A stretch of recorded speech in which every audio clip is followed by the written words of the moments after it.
Halo adik-adik, berjumpa kembali bersama kakak dalam pelajaran fisika. Kali ini kita masih membahas tentang proses-proses termodinamika. Kita akan membahas proses-proses termodinamika. Pada pertemuan sebelumnya, kita sudah membahas proses termodinamika yaitu isobarik. Sekarang pada pertemuan kali ini, kita akan membahas proses termodinamika yaitu proses isohorik. Pada adik isohorik.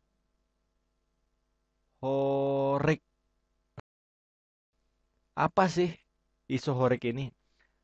Untuk mengetahui lebih jelas tentang isohorik, maka coba adik-adik perhatikan baik-baik penjelasan dari kakak.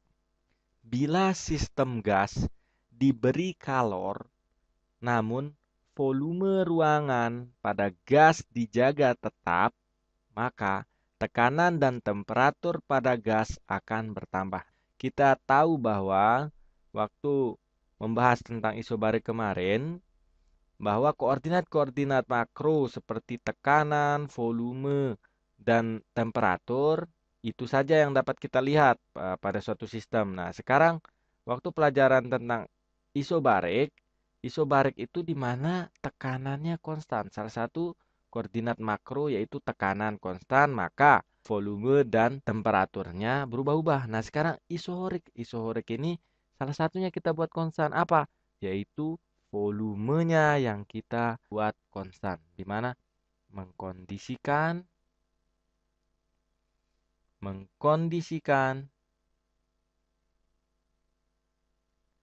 volume sama dengan konstan. Dan apa? Maka apa yang berubah? P dan T berubah. Inilah yang dimaksud dengan proses isohorik. Nah, di mana jika sistem itu diberikan kalor, tetapi volumenya dijaga konstan, maka tekanan dan temperaturnya otomatis akan berubah. Maka proses yang dialami oleh gas di mana gas tidak mengalami perubahan volume inilah yang dinamakan dengan isohorik. Karena volumenya tidak berubah, maka usaha yang dilakukan gas pada proses isohorik berapa adik-adik? Karena tidak ada perubahan volume, maka usahanya otomatis sama dengan nol. Untuk memahami tentang ini, kakak akan memperlihatkan kalian gambar. Nah, ini adalah gambar di mana diagram antara tekanan dan volume. Di mana volumenya ini nih tetap konstan. Di sini tetap konstan. Misalnya saja di sini. Ini tetap konstan di sini terus, tetapi tekanannya berubah.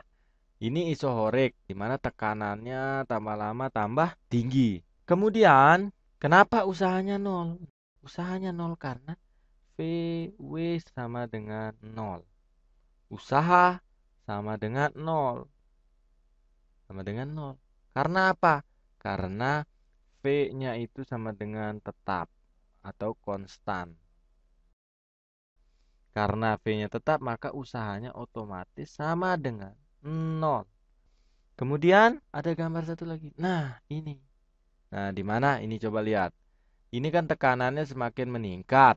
Ini tekanan semakin meningkat. Sedangkan ini pada gambar yang kanan ini tekanannya semakin menurun. Nah, tetap saja ini W-nya usahanya itu sama dengan berapa? Sama dengan nol. Karena V tetap. V-nya sama dengan tetap. Berdasarkan hukum satu termodinamika bahwa Q itu sama dengan delta U ditambah W, maka Q-nya itu sama dengan apa? Q-nya sama dengan delta U karena W ini sama dengan nol. W-nya ini sama dengan nol, maka Q sama dengan energi dalam. Jadi kalornya itu sama dengan energi dalam. Jika kalor masuk ke sistem gas, maka energi dalam akan bertambah sehingga tekanan gas bertambah. Nah, inilah maksudnya gambar yang di sebelah kiri ini. Jika kita memberikan kalor pada sistem itu, misalnya ini. Jika kita memberikan kalor pada sistem, misalnya ini piston nih. Jika kita memberikan kalor, di sini kalor kita panasi, volumenya tetap begini, keadaannya tetap. Maka kanannya akan bertambah. Karena kenapa? Energi yang di sini semakin bertambah karena semakin banyak partikel-partikel di sini atau atom-atom di sini itu semakin banyak bertumbukan dengan dinding dan sesamanya. Maka tekanannya semakin meningkat diakibatkan karena energinya akan bertambah.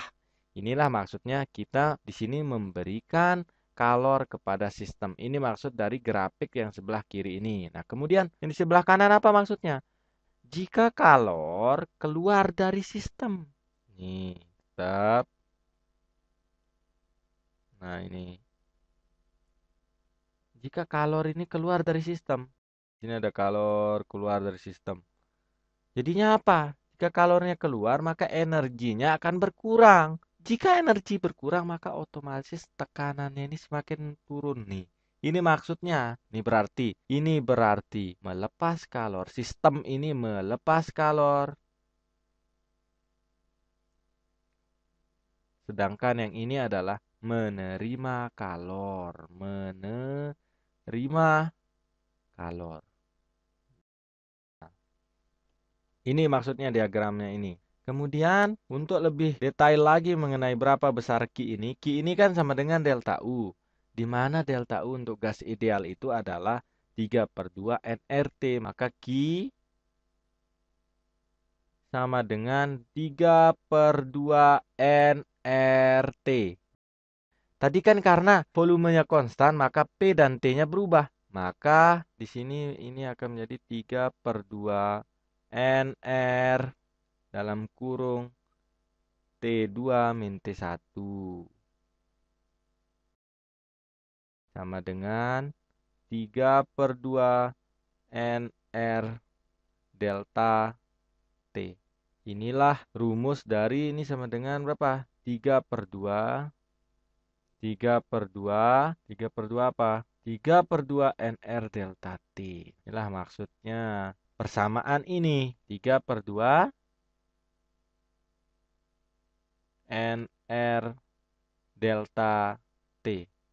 Delta T ini perubahan temperatur. Jadi untuk pertemuan kali ini dapat kakak simpulkan bahwa proses termodinamika yaitu proses isohorik yaitu mengkondisikan sistem itu memiliki volume konstan. Karena volume konstan ini maka tekanan dan temperatur dibiarkan berubah. Sehingga kita dapat dua kurva yaitu di mana tekanannya akan semakin lama semakin bertambah yaitu sistem ini menerima kalor. Tapi tetap saja usahanya sama dengan nol karena volumenya dijaga konstan. Nah, kemudian kurva nomor 2, di mana tekanannya semakin lama semakin turun, ini menunjukkan bahwa sistem melepaskan kalor.